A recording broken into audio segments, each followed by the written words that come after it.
President Nelson Chamisa led a delegation to visit displaced villagers in Mazinga West. Welcome back to Zim News Live, where we give you latest updates about what's transpiring in Zimbabwe.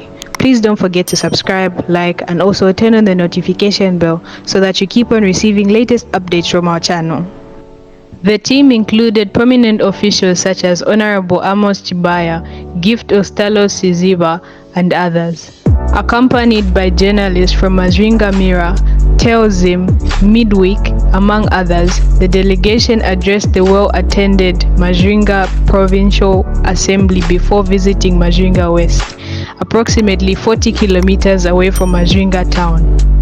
The villagers had been instructed by the court to vacate the land due to illegal occupation resulting from the ZANU-PF-led government's operation No to Land Barons. During the visit, residents shared poignant stories of having to demolish homes they had occupied. This displacement compelled them to dismantle their homes and belongings.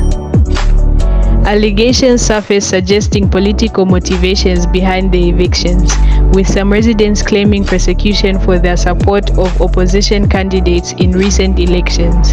Former Senator Vongai Tome, overseeing President Chamisa's welfare department, pledged resources to assist the neglected victims of land evictions. The villagers appealed for support, particularly food, educational assistance for their children, and shelter due to adverse weather conditions.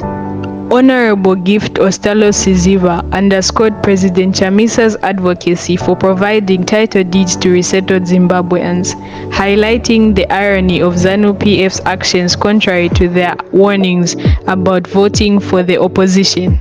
Tell us what you think in the comment section down below, and please don't forget to subscribe, like, and turn on the notification bell so that you keep on receiving latest updates from our channel.